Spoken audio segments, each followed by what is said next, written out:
सत्य, अहिंसा आणि सत्याग्रहाची शिकवण देणारे बापूजी, आज त्यांची जयंती. तर म्हणजे 2 ऑक्टोबर 1869 आणि 2024 जवळपास 155वी जयंती.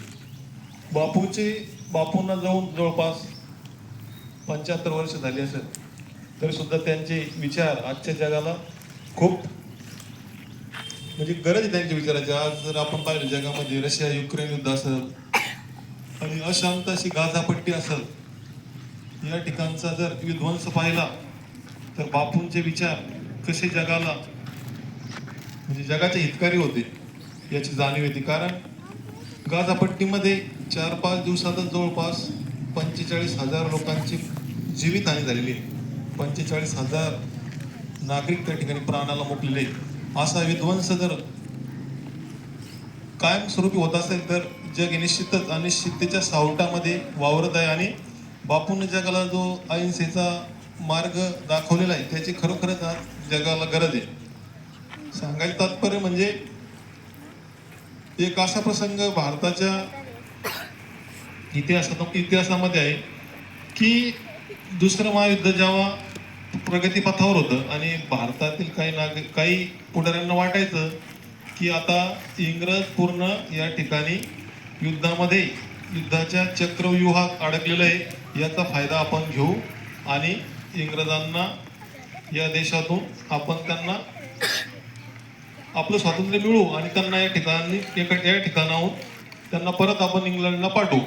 परंतु बापू इतके तत्ववादी होते की ते म्हटले नाही, आपण आपल्या मार्गाने चालायचं, या ठिकाणी गैरफायदा या दुसऱ्या महायुद्धाचा घ्यायचा नाही. कारण एकीकडे इंग्लंड, फ्रान्स आणि दुसरीकडे जपान, इटली यांच्या या 2 आघाड्यावर युद्ध होतं आणि याचा गैरफायदा घेणं बापूंनी त्याला मंजुरी दिली नाही. सुभाष बाबू सारखे नेते असे होते की या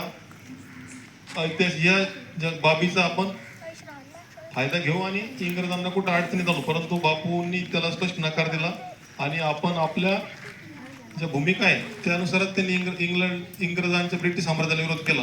आणि दुसरा विषय असा की दांडी यात्रा काढून त्यांनी मीठ या नैसर्गिक मीठ हे कसं होतं, सहज उपलब्ध होतं. आपल्याला माहिती आहे मीठ कोणत्या फॅक्टरीत तयार होत नाही. मीठ कुठं तयार होता?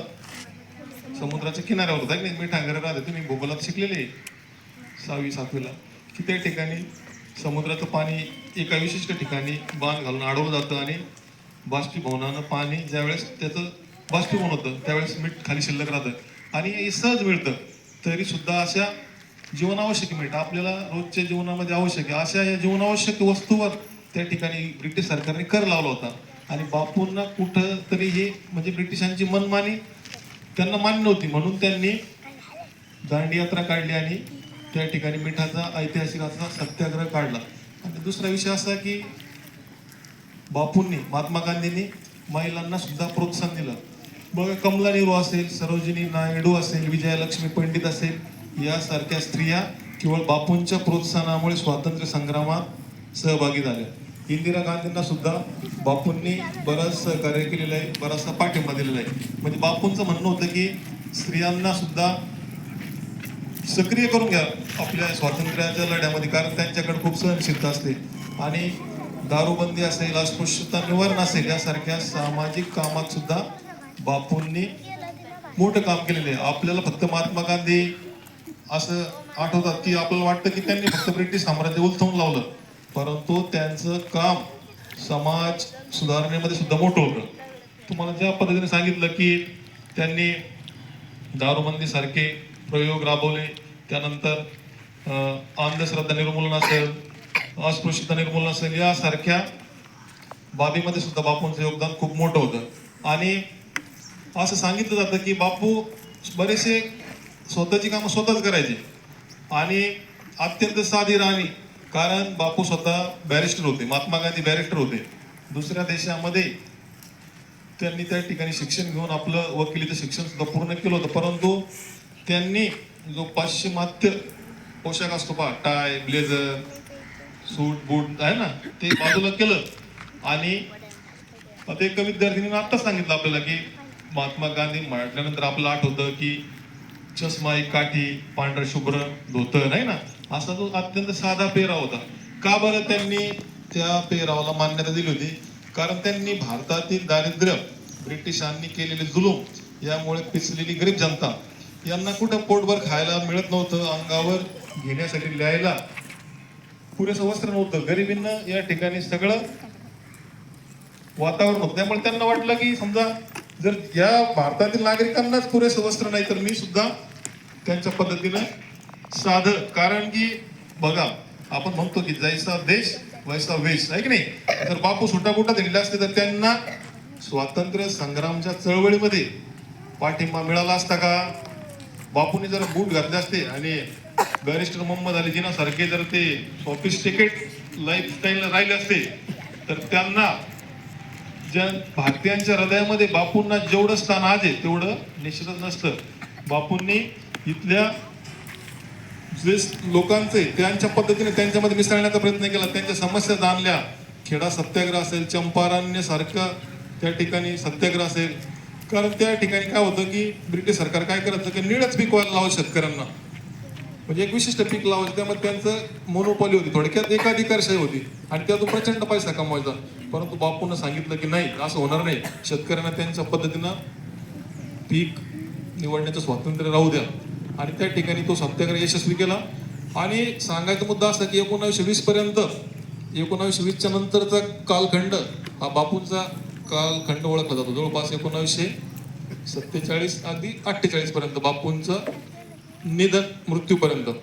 आणि बापूंचं भारतीय स्वातंत्र्य संग्रामातील काम इतकं महत्वपूर्ण आहे की ब्रिटिश अधिकारी सुद्धा म्हणायचं की बापूंचं जे सैन्य आहे ते एका माणसाचं आहे. म्हणजे एका माणसाचं सैन्य म्हणजे की तेच बापूच एकमेव. आता करेंगे अमरेंगे सारखं बापूंनी 1942ला आंदोलन केलं, चले जाऊची घोषणा केली. त्यावेळी सुद्धा ब्रिटिशांना सुद्धा वाटलं की आता आपला निभाव भारतामध्ये जास्त वेळ लागू शकत नाही.